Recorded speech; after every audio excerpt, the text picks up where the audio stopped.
memastikan sukses kita. Telah sukses, ditambah lagi punya sepeda ontel, sepeda motor, di dalamnya juga lengkap dengan wifi dan sebagainya, itu dianggap sukses. Sekali lagi, pada saat kita berbicara sukses yang saya sebutkan tadi itu, ingatlah bahwa kesuksesan itu adalah kesuksesan yang bersifat sementara, kesuksesan yang ada batasan waktunya. Pada saat kita memaknainya, sukses yang sebenarnya adalah sukses yang abadi. Apa itu? Sukses kita nantinya, sekali lagi nantinya, kita ditempatkan oleh Allah Subhanahu wa taala di dalam surganya. Itu kesuksesan insya Allah buat Bapak Ibu yang hadir di kegiatan hari ini. Itu kesuksesan yang sebenarnya. Tapi sekali lagi, kesuksesan yang sebenarnya itu tidak muncul tiba-tiba. Tidak muncul tiba-tiba. Walaupun mungkin Allah dan Rasulnya menyampaikan pada saat seseorang di akhir terpisahnya roh dengan jasad, dengan mengucapkan la ilaha illallah dakhalal jannah. Orang yang mengucapkan kalimat la ilaha illallah masuk surga. Apakah semudah itu kita bisa mengucapkan kalimat la ilaha illallah di setiap, sekali lagi, di saat roh dipisahkan dari jasad kita semuanya? Sekali lagi, itu bisa terucap, itu bisa Allah takdirkan untuk kita semuanya menjadi husnul khatimah pada saat sebuah proses kehidupan kita mulai dengan kebaikan-kebaikan, menjalani segala sesuatu yang diperintahkan oleh Allah Subhanahu wa taala. Tidak ujuk-ujuk gitu ya, tidak ujuk-ujuk. Rizka yang ingin nilai 90,9 tadi itu hanya ngebut semalam misalkan, gak ujuk-ujuk, kecuali memang takdir Allah seperti itu ya, takdir Allah seperti itu ya. Banyak juga ada sahabat yang dipisahkan selama kehidupannya menjalani kehidupan yang kelam, tapi oleh Allah di saat, sekali lagi, di saat menjelang ajalnya, dengan hanya memberikan air kepada hewan yang mungkin hewan itu adalah hewan yang perlu kita jauhi karena najisnya, anjing, hanya memberi minum gitu ya. Tapi Allah takdirkan di saat itu roh terpisah dari jasadnya dan Allah mentakdirkan dia masuk surga. Apakah semuanya itu berlaku semuanya seperti itu? Pastinya tidak.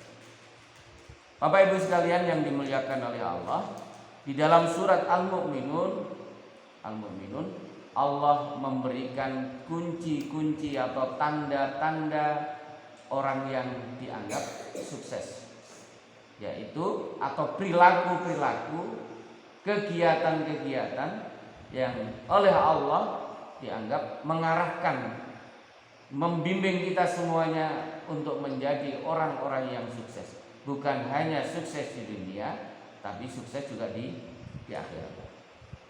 A'udzubillahi minasyaitonirrajim. Bismillahirrahmanirrahim. Qad aflahal mu'minun. Sungguh beruntung bagi orang-orang beriman. Sungguh beruntung bagi orang-orang yang beriman. Ya. Orang-orang yang beruntung oleh Allah di dalam surat Al-Mu'minun yang pertama kali, ya, tandanya, cirinya, syaratnya yaitu beriman. Beriman akan adanya Allah, beriman dengan malaikat Allah, beriman dengan nabi-nabi Allah, kitab-kitab Allah, hari akhir, takdirnya Allah. Itu beriman. Ya, beriman. Itu ayat yang pertama. Lalu berikutnya apa? Orang yang menang dan orang yang beriman tadi itu Allah sebutkan di dalam ayat berikutnya. Alladzina hum fi sholatihim khashi'un. Siapa yang pertama? Yaitu orang-orang yang khusyuk di dalam sholatnya. Sholat yang pertama kali disebutkan. Allahu Akbar, Allahu Akbar. Setelah berikutnya, hayya 'alas sholat. Ayo sholat, ayo sholat, ayo sholat. Itu ajakan. Hayya 'alal falah.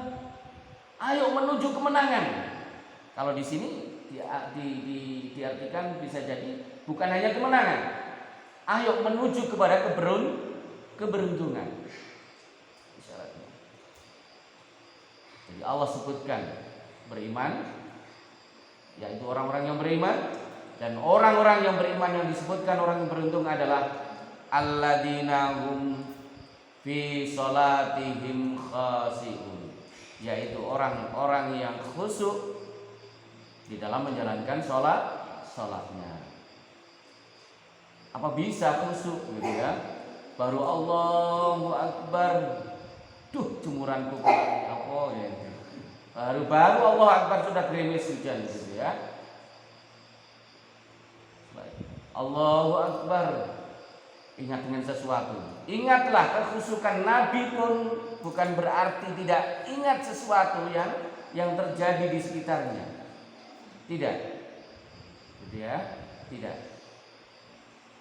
Rasulullah itu pernah pada saat memimpin jamaah sholat, setelah itu tiba-tiba di dalam sujudnya lama nggak bangun-bangun, gitu ya, lama nggak bangun-bangun.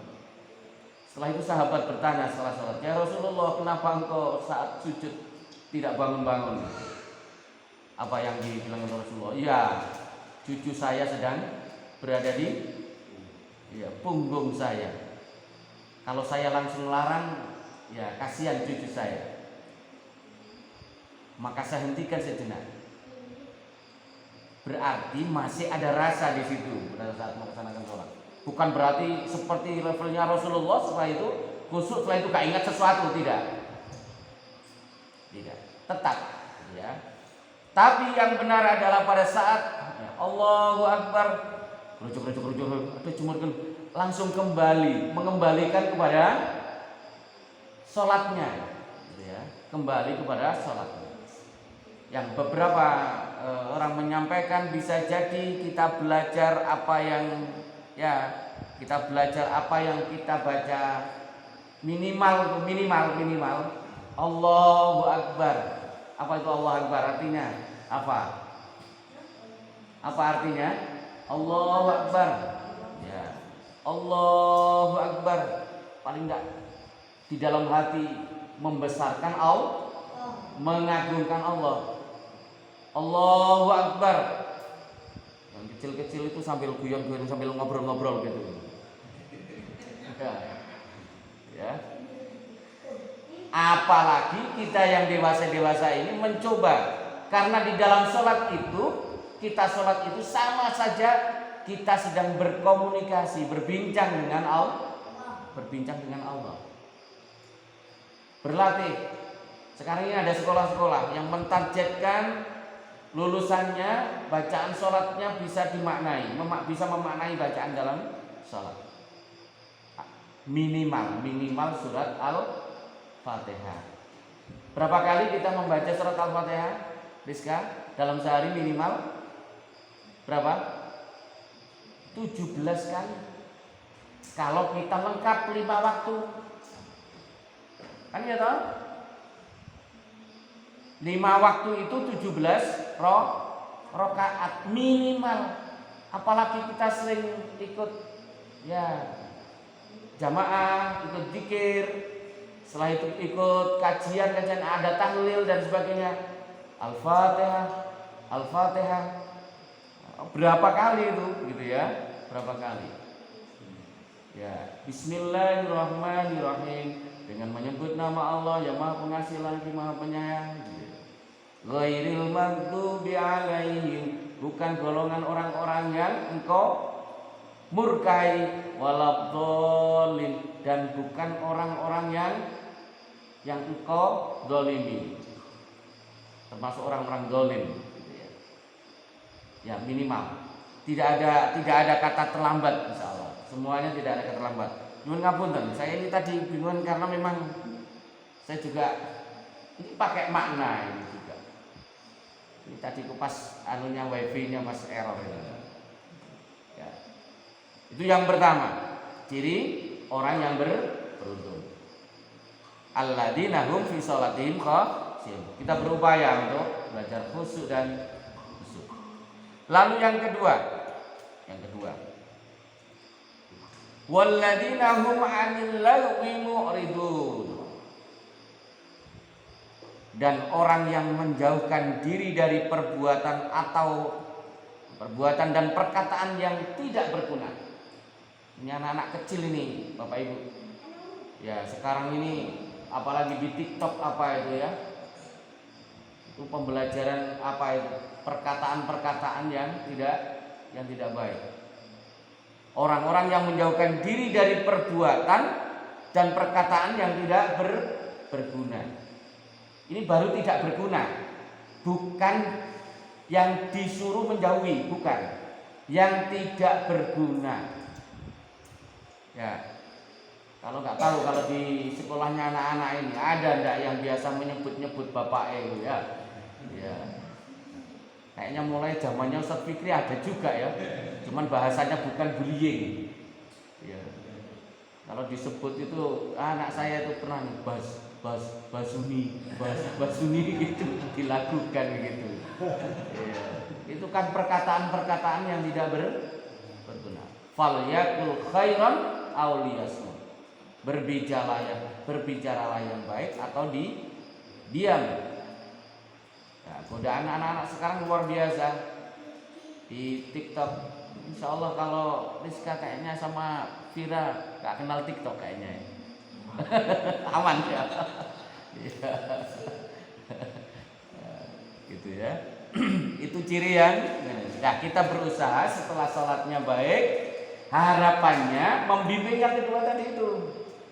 Perbuatannya juga baik sampai pada ucapan. Ya, karena bimbingan seseorang itu ini segumpal daging di dalam tubuh manusia. Apakah itu? Hati kita. Ya, dengan cara begini ini adalah upaya untuk membersihkan diri. Pada saat mau ngerasani, astagfirullahaladzim, gitu ya. Pada saat mau menggibah, astagfirullahaladzim. Mohon maaf kalau kita ini yang rawan itu kalau sudah habis undangan ya. Kemarin itu dalam dapat undangan mantenan, mulai dari yang takziah nyambung ke Anjang sana di sekolah, nyambung ke mantenan siangnya jam 1 itu. Jadi komentar, wayai dikasih tiga es krim cuman 1, itu jadi omongan sudah. Itu ya, jadi omongan. Ya, sampai saya bilang, iya tadi kita bilang berapa kali itu membicarakan gara-gara tidak dikasih es krim lengkap tadi itu. Belum makanannya, sing kepedesan, sing apa gitu ya. Itu kan hal-hal yang tidak berguna. Bahkan bisa jadi mengarah kepada ghibah. Membicarakan ya ketidakbaikan atau kekurangan orang lain. Walaupun itu benar gitu ya. Ya. Lalu ciri yang berikutnya adalah walladzina hum lizakati fa'ilun, dan orang-orang yang menunaikan zakat. Ini zakat ya. Berbeda dengan sedekah, infak. Zakat itu ya, kalau yang kita selalu dan wajib itu nanti pada saat kita sudah mengakhiri puasa di bulan Ramadan, yaitu zakat fitrah. Berbeda dengan zakat, ada lagi zakat mal. Karena kekayaan kita dengan ada nisabnya apa Ustaz? Ukurannya gitu ya. Ada ukurannya. Kalau emas, yang punya emas sampai mungkin 5 sampai 6 gitu ya, gram. Itu 1 tahun ya. 1 tahun. Ukurannya waktunya 1 tahun. Itu wajib dijaga, wajib dizakati. Tapi kalau kita hanya beli misalkan setengah gram gitu, hanya untuk kepinginan, duwe-duwean misalkan setengah gram, itu tidak wajib mengeluarkan zakatnya, tapi dianjurkan untuk bersedekah. Ya, kalau orang dulu mungkin habis beli mobil baru disiram bunga 7 sumur 7 bunga, ya. Setelah itu undang tetangganya, ya. Mungkin dulu waktu itu mungkin punya pikiran maunya bersedekah. Bisa jadi seperti itu. Tapi ingat, ini di sini ciri yang tadi itu yang ke berapa tadi? Yang ketiga ya. Walladzina hum lizakati fa'ilun, yaitu orang-orang yang menunaikan zakat. Ya, tidak kita bahas secara detail. Ciri yang berikutnya adalah walladzina hum li furujihim hafidun. Ini tidak remeh. Ternyata Allah juga melihat ini. Ngapunten, ini bukan sar untuk kita ucapkan ya. Dan orang-orang yang memelihara kemaluannya. Dan orang-orang yang memelihara kemaluannya. Maksudnya apa? Maksudnya adalah menjaga ke arah yang haram. Sudah dipastikan ya. Kalau mas ini masih bujang atau sudah punya keluarga? Masih bujang? Seberapa? Jangan sampai kayak saya ya. Cek ketune buka nikah dulu. Saya ini 28 dulu. Ya. Jadi memelihara kemaluannya. Ya, dijaga. Insya Allah saya enggak terlalu detail menjelaskan. Intinya sudah ada tempat. Sudah ada tempat. Kalau kepengen lebih detail, pelajari itu. Rasulullah mencontohkan segala sesuatu di situ. Ya, bagaimana cara menjaganya. Begitu, makanya ada istilah juga untuk menahan itu semuanya, ada istilah ghaddul basar. Menjaga pandangan. Menjaga pandangan itu tadi. Kalau di situ bisa mengarah kepada nafsu, ya, istighfar dipalingkan. Bukan kayak Gus Fikri waktu itu ya, menyampaikan beliaunya pertama kali alhamdulillah gitu ya, lalu istighfar gitu. Kok gitu ya. Akhirnya diteruskan gitu tidak. Gitu ya. Itu juga salah satu menjaga ya, menjaga. Baik, berikutnya illa ala azwajihim aw ma malakat aymanuhum fa innahum ghairu malumin, kecuali terhadap istri-istri mereka. Ini ternyata di ayat berikutnya dijelaskan, kecuali terhadap istri-istri mereka atau hamba sahaya. Jadi Bapak Ibu, kalau sekarang ada hamba sahaya enggak? Budak tidak ada. Jadi kalau dulu di zamannya Rasulullah ya, sebelum para budak itu dimerdekakan dengan datangnya agama Islam, hamba sahaya itu sudah miliknya majikannya. Dan majikan berhak berbuat sesuatu kepada budaknya. Dan pada saat itu ya, masih awal-awal Islam datang, itu dihalalkan oleh Allah dan Rasulnya. Hamba-hamba saya. Kalau sekarang nggak ada. Kecuali pembantu atau apa yang membantu rumah tangga, itu beda ya, bukan budak. Beliau-beliaunya bukan budak, manusia biasa yang membantu keluarga orang lain. Kalau budak itu ya karena ya bisa dijual belikan. Dan itu di sini Allah sampaikan yang menjaga kemaluan tadi itu kecuali terhadap istri-istri mereka atau hamba sahaya yang mereka miliki. Ya. Kalau orang-orang yang agak dablek, kok ada aja ya budak ya begitu ya. Ya. Makanya kadang ada yang bercerita itu orang-orang yang kerja di mana ya, Timur Tengah dan sebagainya, ya kadang masih berpikiran ke arah sana gitu ya. Dan mohon maaf, namanya orang yang mendapatkan hidayah itu hidayah itu tidak peduli di Indonesia, di Arab Saudi, di mana gitu ya. Makanya jangan heran misalkan di TikTok ono orang Arab joget-joget, minum-minum gitu ya. Misalkan seperti itu. Ya jangan kaget, karena memang di sana juga tidak semuanya mendapatkan hidayah. Orang yang di pondok dengan di luar pondok juga begitu gitu ya. Jangan dikira di pondok kok. Jangan dikira, karena hidayah itu milik Allah dan tidak pilih kasih.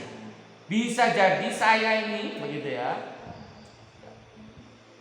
dibandingkan dengan mungkin bapak-bapak yang kerja keras, mungkin beca atau supir truk dan sebagainya, beliau-beliaunya lebih mulia daripada saya, daripada kita semuanya. Waktunya panggilan sholat, waktunya berpuasa, rajin bersedekah, rajin bangun malam. Ya, jadi tidak pandang bulu gitu ya. Berikutnya, famanittaqa wara'a dzalika faulaika humul adun. Tetapi barang siapa mencari di balik itu,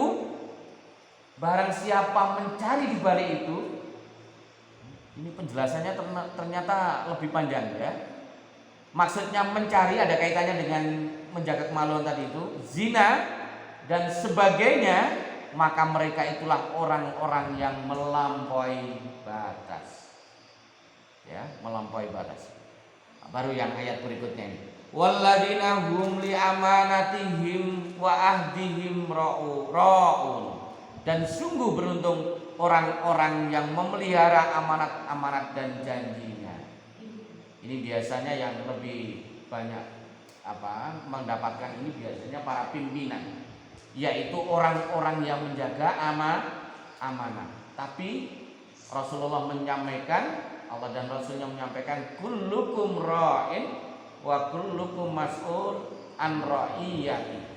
Kamu semuanya adalah para pemimpin, dan setiap pemimpin itu akan dimintai pertanggungjawaban. Dan di berikutnya disampaikan, seorang ayah memimpin keluarganya. Seorang ayah memimpin keluarganya, ada istri dan seorang istri memimpin harta kekayaannya suaminya dan anak-anaknya. Seorang anak menjaga dirinya, seorang pembantu menjaga segala sesuatu punya majikannya. Apalagi menjadi ketua RKK. Ustaz Fikri ini amanah ini. Ketua RKK, ketua takmir, bertanggung jawab. Makanya Ustaz Fikri ini semangatnya luar biasa jaga masjid ini. Gitu ya. Apalagi mungkin menjadi lurah, kepala desa, apalagi ya sampai menjadi presiden. Pertanggungjawabannya semakin berat.